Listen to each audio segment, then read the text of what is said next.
ನೋಡ್ಬಿಡಿ ಅಂತ. ಸೊ ಹಾಗೆ I can't replicate ಬೇರೆ ಥರ ಈಗ ಸಿನಿಮಾಗಳನ್ನು ಮಾಡೋಕ್ಕಾಗಲ್ಲ.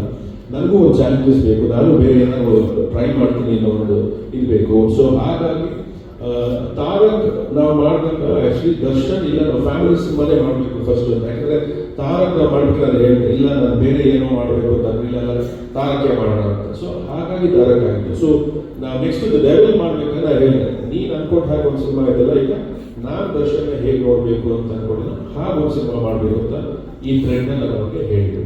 ಸೊ ಡೆಫಿನೆಟ್ಲಿ ಆ ಒಂದು ಜರ್ನಿಗೂ ಇದಕ್ಕೂ ಸಂಬಂಧನೇ ಇಲ್ಲ. And having said that it is definitely something the entire family can sit and watch.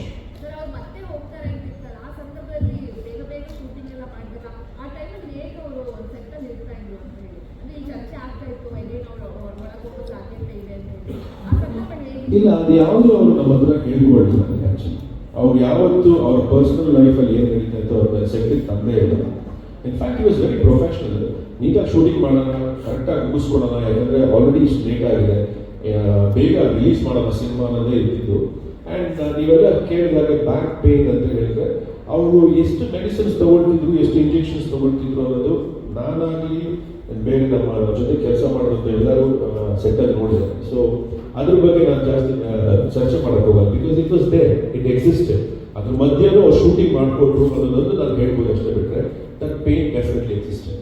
Prakash ಅವಾಗ ಈ ಟಿ ವಿ ಇಲ್ಲ ಸರ್, ಈ ಸಿನಿಮಾ ಎಷ್ಟು ಥಿಯೇಟ್ರಲ್ಲಿ ರಿಲೀಸ್ ಮಾಡ್ತಾ ಇದ್ದಾರೆ ಒಂದು ಈ ಸಿನಿಮಾ, ಮತ್ತು ಈ ಸಿನಿಮಾ ಈಗಾಗಲೇ ಬಿಸ್ನೆಸ್ ವೈಸ್ ಅಂತ ಬಂದಾಗ ನಾವು ಈಗಾಗಲೇ ಸಾಕಷ್ಟು ಕೆಲವೊಂದು ಸುದ್ದಿಗಳು ಅಂದರೆ ಯಾವುದೇ ಡಿಸ್ಟ್ರಿಬ್ಯೂಷನ್ ಕಡೆಯಿಂದ ಅಂದರೆ ನೀವು ಒಂದು ರೇಟ್ನ ಕೋಟ್ ಮಾಡಿಲ್ಲ, ರೇಟ್ ಬಂದಿಲ್ಲ. ಸೊ ಓವರ್ ಆಲ್ ನೀವೇ ಇದು ಮಾಡ್ತೀರ, ಅದೊಂದು ಬಿಸ್ನೆಸ್ ವೈಸು ಮತ್ತು ಡಿಜಿಟಲ್ ಅಪ್ರೋಚ್ ಇರ್ಬೋದು, ಚಾನಲ್ ಅಪ್ರೋಚ್ ಇರ್ಬೋದು, ಯಾವುದೇ ನಿಮಗೆ ರೇಟ್ ಆಗ್ತಾ ಇದೆ. ಬಟ್ ದರ್ಶನ್ ಅವರ ಅನುಪಸ್ಥಿತಿ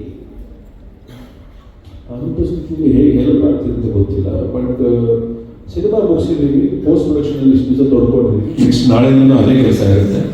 ಆ್ಯಂಡ್ ಸಿನಿಮಾ ರಿಲೀಸ್ ಮಾಡಬೇಕು ಅಂತ ನಾವೇ ಡಿಸೈಡ್ ಮಾಡಿದ್ವಿ ಆ್ಯಕ್ಚುಲಿ. ಸೊ ಹಾಗಾಗಿ ನಾವೇ ರಿಲೀಸ್ ಮಾಡ್ತಾ ಇದ್ದೀವಿ with the help of Supreeth and Gangadhar. ಅವ್ರು ನಮಗೆ ಥಿಯೇಟರ್ ಸೆಟಪ್ ಮಾಡ್ಕೊಡ್ತಾರೆ, ನಾವು ರಿಲೀಸ್ ಮಾಡ್ತಾ ಇದ್ದೀವಿ. ಅಪ್ರಾಕ್ಸಿಮೇಟ್ ಎಷ್ಟು ಥಿಯೇಟರ್ ಮಾಡ್ತೀವಿ? ಐ ಥಿಂಕ್ ಮ್ಯಾಕ್ಸಿಮಮ್ ಥಿಯೇಟರ್ಸ್ ಬರುತ್ತೆ. ನಿಮಗೆ ಎಷ್ಟು ಕವರ್ ಮಾಡೋಕ್ಕಾಗುತ್ತೆ ಅಷ್ಟು ಥಿಯೇಟರ್ಸ್ ಬಂದೇ ಬರುತ್ತೆ. ಕರ್ನಾಟಕದಲ್ಲಿ ಯಾವ್ಯಾವ ಮೂಲೆ ಕವರ್ ತುಂಬ ಚೆನ್ನಾಗಿ ಮಾಡಿದ್ದಾರೆ, ತುಂಬ ಪ್ರೊಫೆಷನಲ್ ಆಗಿ ಕಾಣ್ತಾರೆ. ಅದು ಎಸ್ಪೆಷಲಿ ದರ್ಶನ್ ಅವರು ತುಂಬ ಹೆಂಗಾಗಿ ಕಾಣಿಸ್ತಾರೆ. ಸೊ ಇದಕ್ಕಿಂತ ಮುಂಚೆ ನೀವು ಯಾವ್ದಾರ ಸಿನಿಮಾಗೆ ಕಾಸ್ಟ್ಯೂಮ್ ಡಿಸೈನ್ ಮಾಡಿದ್ರೆ ಇದೇ ಫಸ್ಟ್ ಹೇಗೆ? ಇದು ನಾನು ಒಬ್ಬಳೇ ಅಲ್ಲ, ಚೇತನ್ ಬಂದಿಲ್ಲ ಅನ್ಕೋತೀನಿ. ಚೇತನ್ ಅವರು ಕೂಡ ನಾವು ಒಟ್ಟಿಗೆ ಕೂತ್ಕೊಂಡು ಪ್ಲಾನ್ ಮಾಡುವಂತಹ ಡಿಸೈನ್ಸ್. ಆ್ಯಂಡ್ ಪ್ರಕಾಶ್ ಸರ್ ಯಾವಾಗ ಫಸ್ಟ್ ನಾವು ಕೂತ್ಕೊಂಡು ಓಕೆ ಇದು ಕ್ಯಾರೆಕ್ಟರ್ ಈ ಥರ ಬೇಕು ಅಂತ ಡೀಟೇಲ್ಡ್ ಆಗಿ ನಾವೆಲ್ಲ ಇನ್ಫಾರ್ಮೇಶನ್ ತಗೊಂಡು ನಾನು ಚೇತನ್ ಕೂತ್ಕೊಂಡು ಒಂದು ಸ್ಕೆಚ್ ಮಾಡಿ, ಆಮೇಲೆ ಪ್ರತಿಯೊಂದು ಕಾಸ್ಟ್ಯೂಮಲ್ಲೂ ಒಂದು ಥಾಟ್ ಹೋಗಿದೆ, ಏನಕ್ಕೆ ಅಂತ ನೀವು ಸಿನಿಮಾದಲ್ಲಿ ನೋಡಿದ್ರೆ ಗೊತ್ತಾಗುತ್ತೆ. ಹಾಗೆ ಅದಕ್ಕೆ ಡೀಟೇಲ್ಡ್ ಆಗಿ ಪ್ರತಿಯೊಂದು costume, most of the costume 80% ಅದು ಹ್ಯಾಂಡ್ ಮೇಡ್. ಸೊ ಚೇತನ್ ಅವ್ರಿಗೆ ನಾವು ಡಿಸೈನ್ ಕೊಡ್ತಾ ಇದ್ವಿ, ಚೇತನ್ ಕೂಡ ಅವ್ರು ಇನ್ಪುಟ್ಸ್ ಹಾಕ್ತಿದ್ರು. ಆ್ಯಂಡ್ ಎಂಬ್ರಾಯ್ಡ್ರಿ ಕಲರಿಂದ ಹಿಡಿದು ಅವ್ರ ಆಕ್ಸೆಸರೀಸ್ ಕೂಡ ನಾವು ಪ್ರಕಾಶ್ ಅವ್ರ ಜೊತೆ ಡಿಸ್ಕಸ್ ಮಾಡಿದ್ದು ಓಕೆನಾ ಕ್ಯಾರೆಕ್ಟರ್ಗೆ ಅಂತ ಡಿಸೈಡ್ ಮಾಡಿ ನಾವು ಮುಂದುವರಿಸಿದ್ದೀವಿ. ಆ್ಯಂಡ್ ಇದಕ್ಕಿಂತ ಮುಂಚೆ ಹೌದು ನಾನು ಪ್ರಕಾಶ್ ಅವ್ರ ಜೊತೆ ಯಾವ್ಯಾವ ಸಿನಿಮಾ ಮಾಡಿದ್ದಾರೆ ಒಂದು ಬ್ಯಾಕ್ಗ್ರೌಂಡಲ್ಲಿ ನಾವು ಒಟ್ಟಿಗೆ ಕೆಲಸ ಮಾಡಿ ಅದರಲ್ಲಿ ನಾನು ಕಾಸ್ಟ್ಯೂಮ್ ಡಿಸೈನ್ ಮಾಡಿದ್ದೀನಿ. ಸೊ ಐ ಥಿಂಕ್ ಸ್ಟಾರ್ಟಿಂಗ್ ಮತ್ತೆ ಒಂದು ಲೈನ್ ನನ್ನ ಹತ್ರ ರೆಡಿ ಇತ್ತು ಆ್ಯಕ್ಚುಲಿ. ಸೊ ಹಾಗಾಗಿ ಆ ಲೈನ್ ನನ್ನ ದರ್ಶನ್ ಅವರಿಗೆ ನರೇಟ್ ಮಾಡಿದೆ. ಈ ಥರ ಒಂದು ಲೈನ್ ಇದೆ, ನನ್ನ ಥಾಟ್ ಇದೆ, ನಿಮ್ಗೆ ಇಷ್ಟ ಆದರೆ ಹೇಳಿ ಅಂತ. ಸೊ ಅವ್ರು ಇನ್ಸ್ಟೆಂಟಾಗಿ ನೀವು ರಿಯಲಿ ಲೈಕ್ ಇಟ್, ತುಂಬ ಇಷ್ಟಪಟ್ಟರು. ಹಾಗಾಗಿ ಅದು ಇಷ್ಟಪಟ್ಟ ಮೇಲೆ ನಾನು ಕಾಂತರಾಜು ಆಮೇಲೆ MS ಅಭಿಷೇಕ್ ಅವರು ನಾವೆಲ್ಲ ಕೂತು ಅದನ್ನ ಒಂದು ಫಾರ್ಮ್ಯಾಟಿಗೆ ತಗೊಂಡು ಬೇಸಿಕ್. ಸೊ ಹಾಗಾಗಿ ಆದ ಶುರುವಾಗಿದ್ದು ಸಿನಿಮಾ. ಸರ್ ಈಗ ಒಂದು ಕತೆ ಆರಂಭದಲ್ಲಿ ಬಿಟ್ಟೆ ಈಗ ನಿಮಗೆ ಅಂದ್ಕೊಂಡೆ ಬಂತ ಅನ್ನೋಂಥದ್ದು ಒಂದು ಕಡೆ ಆದರೆ ಈ ಎಲ್ಲ ಘಟನೆಗಳಾದ್ಮೇಲೆ ಏನ್ ಚೇಂಜಸ್ ಆಯಿತು ಸರ್ ಲೆವೆಲಲ್ಲಿ ಅನ್ನೋಂಥದ್ದು, ಮತ್ತೆ ಬಜೆಟ್ ವಿಚಾರದಲ್ಲಿ ನಿಮಗೆ ಅದನ್ನ ಮ್ಯಾನೇಜ್ ಮಾಡೋದು ಎಷ್ಟು ದೊಡ್ಡ ಚಾಲೆಂಜ್ ಆಯಿತು? ಯಾಕಂತಂದ್ರೆ ತುಂಬ ಗ್ಯಾಪ್ ಆಯಿತು, ಅದನ್ನ ಮ್ಯಾನೇಜ್ ಮಾಡುವಂಥದ್ದು ತುಂಬ ವಿಷಯಗಳು ಕೇಳಿ ಬಂತು. ಹಾಗಾಗಿ ಸರ್ ಅದೆಲ್ಲ ಒಂದು part and parcel of production actually. ಅದು ಹೇಗೆ ಅಂದರೆ ನಾನು ಬಂದು ನಾನು ಈಗಾಯಿತು ಅಂತ ಹೇಳ್ಕೊಂಡ್ರೆ ಈಗ ನನ್ನ ಮನೆಗೆ ತೊಂದರೆ ನಾನು ಇವತ್ತು ಹೇಳ್ಕೊಡ್ಬೇಕು. That is not like that. Nothing is a problem actually. ಅದು ಒಂದೊಂದು ಈಗ ಸೆಟ್ಟಲ್ಲೇ ಅಷ್ಟೇ, ಈಗ ನಾವೇನೋ ಶುರು ಮಾಡಿರ್ತೀವಿ, ಇವತ್ತು ಮುಗಿಸ್ಬೇಕು ಅಂದ್ಕೊಂಡಿರ್ತೀವಿ, ಸಡನ್ನಾಗಿ ಮಳೆ ಬರುತ್ತೆ. ಸೊ ಹಾಗೇನೆ ಪ್ರತಿಯೊಂದು ಹಂತದಲ್ಲೂ ಏನೇ ಚಾಲೆಂಜಸ್ ಬಂದರೂ ಅದನ್ನ ಫೇಸ್ ಮಾಡಕ್ಕೆ ನಾವು ರೆಡಿ ಇದ್ದೀವಿ. ಸೊ ಅದು ಯಾವತ್ತು ನಾವು ಬಡ್ಜೆಟ್ಗೆ ಇದಾಗುತ್ತೆ ಅದಾಗುತ್ತೆ ಅಂತ ಡೆಫಿನೆಟ್ಲಿ ಒಂದು ಕ್ಯಾಲ್ಕುಲೇಷನ್ಸ್ ಆ ಕಡೆ ಈ ಕಡೆ ಆಗುತ್ತೆ, ಅದನ್ನು ನಿಭಾಯಿಸಿಕೊಂಡು ಇಲ್ಲಿ ತನಕ ಬಂದಿದ್ದೀವಿ. Like time to time subject change ಆಗ್ಬೋದಾಯ್ತು, ಬೇರೆ ಸಬ್ಜೆಕ್ಟ್ ಮಾಡ್ಬೋದಾಯ್ತು, ಬಟ್ ಆ ಸಬ್ಜೆಕ್ಟ್ ಇವಾಗಲೂ ಸಬ್ಜೆಕ್ಟ್ಸ್ಗೆ ವೈಫ್ಗೆ ನಾವು ವೆರಿ ಲಾಯಲ್, ಸೊ ಚೇಂಜ್ ಆಗ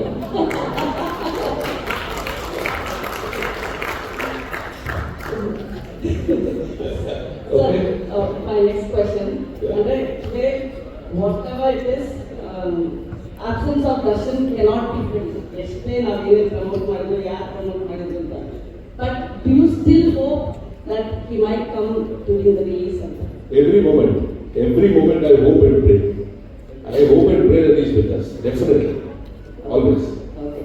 Sir, actually, ನೀವು ಲಾಸ್ಟ್ ಟೈಮ್ ನಾನು ನಿಮ್ಮ ಹತ್ರ ಮಾತಾಡ್ಬೇಕಾದ್ರೆ ಹೇಳಿದ್ದೆ, Tarak was a family entertainer, but this time I want to do for the fans ಅಂತ, ಅವ್ರ ಫ್ಯಾನ್ಸ್ ಇಷ್ಟ ಆಗೋ ಹಂಗೆ ಅಂತ. It is important to understand the fans pulse to do a film like this. Did you study ಅಂದ್ರೆ ಏನಾದರೂ? ಇಲ್ಲ see for the fans ಅಂದ್ರೆ ಡೆಫಿನೆಟ್ಲಿ ದರ್ಶನ್ ಅವ್ರಿಗೆ ಒಂದು ಮಾಸ್ ಕ್ರೌಡ್ ಇದೆ ಆಕ್ಚುಲಿ, ಓಕೆನಾ. ಸೊ ಅದು ಹಾಗಂತ ಅವ್ರಿಗೆ ಬೇರೆ ಫ್ಯಾನ್ಸ್ ಇಲ್ಲ ಅಂತಲ್ಲ, all cinema lovers are fans. Actually ನನ್ನ ವೈಫ್ ವೆರಿ ಕ್ಲೋಸ್ ಫ್ರೆಂಡ್ ಅವ್ರ ತಾಯಿ ಇದ್ದಾರೆ, ಶಿ ವಾಸ್ 70 years old, ಅವರು ದರ್ಶನ್ ಅವ್ರು ತುಂಬ ದೊಡ್ಡ ಫ್ಯಾನ್. ಸೊ ಹಾಗಾಗಿ ಫ್ಯಾನ್ ಅನ್ನೋದಕ್ಕಿಂತ ಫ್ಯಾನ್ ಮೂಮೆಂಟ್ಸ್ ಇದೆ ಸಿನಿಮಾ, ಆ ಒಂದು ಅಪ್ರೋಚ್ ಇದೆ, ಒಂದು ಮಾಸ್ ಅಪ್ರೋಚ್ ಇದೆ. ಅದು ಇಟ್ ಕ್ಯಾನ್ ಬಿ ನೀವು ಆಲ್ಸೋ. ನನಗೂ ಆ ಥರ ಸಿನಿಮಾಗಳು ನೋಡಬೇಕು ತುಂಬ ಖುಷಿ ಆಗುತ್ತೆ. I am very big fan of commercial cinema, mass entertainer. So ಅದನ್ನ ಒಂದು ಮಾಡಬೇಕು ಅನ್ನೋ ಒಂದು ಆಸಕ್ತಿಗೆ ಈ ಸಿನಿಮಾ ಮಾಡಬೇಕು. Of course, Ajnesh, since now you trailer ನೋಡಬೇಕು, ಐದನೇ ತಾರೀಕು, ಹೌದು. Ajnesh music is what is doing the talk now. Yes since ನೀವು ಹರಿಕೃಷ್ಣ ಜೊತೆ, ಮನೋಹರ್ ಮೂರ್ತಿ ಜೊತೆ, ಮತ್ತೆ ಅರ್ಜುನ್ ಜನ್ಯ ಜೊತೆನೂ ನೀವು ಕೊಲಾಬ್ರೇಟ್ ಆಗಿದೆ. ಫಸ್ಟ್ ಟೈಮ್ ನೀವು ಅಜ್ನೇಶ್ ಜೊತೆ. Are you satisfied? So extremely satisfied, and he is a very hard-working musician. ಏನಂದ್ರೆ ಟೈಮ್ ವಿಚಾರವಾಗಿ ನನಗೂ ಒಂದು ಸ್ವಲ್ಪ ಜಗಳ ಆಗ್ತಿರುತ್ತೆ ಅಷ್ಟೇ. ಅದು ಬಿಟ್ಟರೆ is a very hard working person. ಆಮೇಲೆ ಅವ್ರ ಮೇಲೆ ಎಷ್ಟೇ ನಾನು ಯಾಕೆ ಅಜ್ಜು ಇದು ರೆಡಿ ಆಗಿಲ್ಲ ಅಂತ ಕೇಳಿದ್ರೆ ಅವ್ರು ಕೂತು ಅವ್ರು ಮಾಡಿರೋ ಮ್ಯೂಸಿಕ್ ನೋಡಿದ ತಕ್ಷಣ ಎಲ್ಲ ಪ್ರಶ್ನೆಗಳು ಬರ್ತವೆ, ಬಿಕಾಸ್ ಅಷ್ಟು ಫ್ಯಾಂಟಾಸ್ಟಿಕ್ ಆದ ಒಂದು ಮ್ಯೂಸಿಕ್ ಕೊಟ್ಟಿರ್ತಾರೆ ಅವರು. So I really don't have to